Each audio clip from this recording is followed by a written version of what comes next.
What's up, guys? Iconology here. Has anybody else noticed this? This video should not be more than a minute long.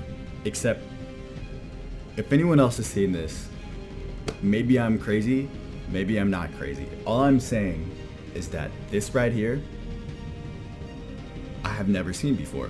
Whether or not it's just something I haven't noticed or something that is different, it can only mean one thing. Pretty obviously, it means Space Engineers is being taken down from Steam. No, in reality, if anyone else has noticed this, I don't know. Maybe you guys know in the comments, because I'm pretty sure that this can only be a countdown timer until the planets update. Today is November 10th. It is Tuesday, and so last week we got the Space Master mode, the building from cockpit mode, different bug fixes. To me, the building from cockpit mode makes a lot of sense, because when you build from the cockpit, we talked about how in planetary natural gravity, your jetpack isn't necessarily going to be powerful enough, and if you've played with any of the mods with natural gravity, you know that to be true. But if you can build from the cockpit, then you hypothetically could use that to build a ship that's much bigger. So whether you use a projector for a blueprint you already know will work or something, and you use some sort of small ship to weld that up in the vertical position, or something like that. I think that plays a role. I think Space Master mode with its creative tools, I would bet that creative mode allows you to use your jetpack like normal, have the natural gravity not affect the player, or something along those lines. So it feels probably more like artificial gravity. To me, that makes sense. And the other thing that I noticed this week, that I'm sure other people again have noticed as well, if you go into the remote control block and you're looking at autopilot, if you are in your G menu and you say you have a timer block enabling an autopilot block or remote control block, in that same menu, if you look at it, there is actually a ticker in there. It says, one of the options where it says like activate timer block or toggle block on, toggle block off, etc., etc. For the remote control, there is one of those in there. It says show altitude and horizon on or off. To me, that means two amazing things. First one being that, again, planets is close. Planets are imminent. We will be jumping into their sector of space quite soon. Additionally,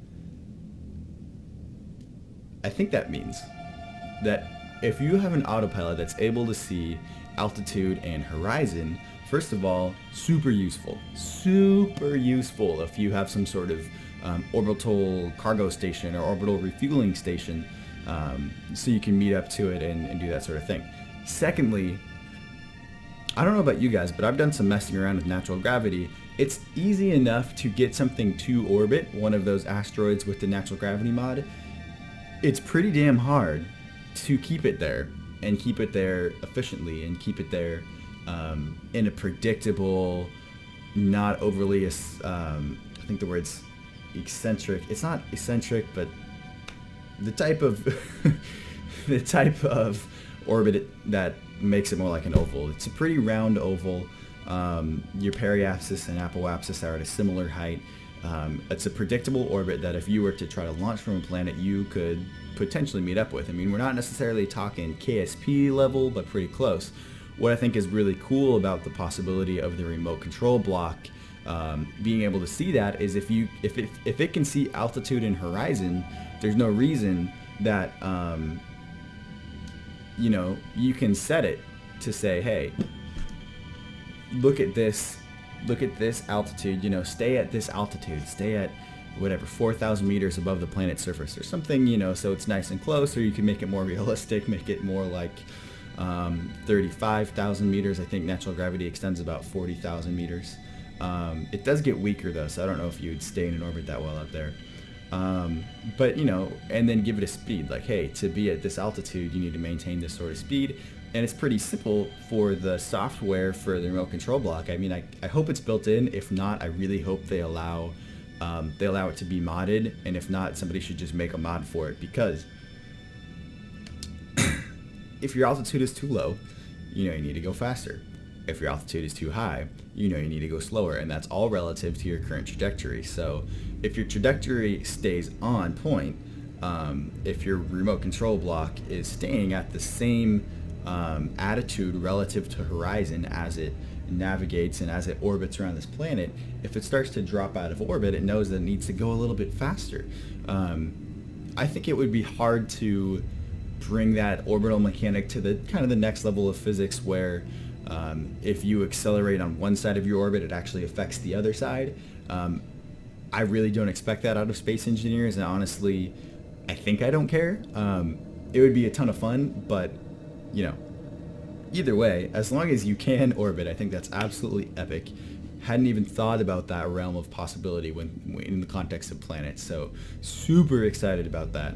And long story short, super excited about this. 1 day, 23 hours, 49 minutes, and 50 seconds. If this is real life, this is going to be amazing. So guys, if you agree, please leave a comment or a like, even a subscribe. I'm going to be doing some mod spotlights and showing off some different ships and stuff here and there, especially as the planets come into play. We're going to talk about some more conjecture and talk about some of the things that are going to be possible with space engineers, especially from a more physics-based standpoint. So thank you for watching, and have a good one.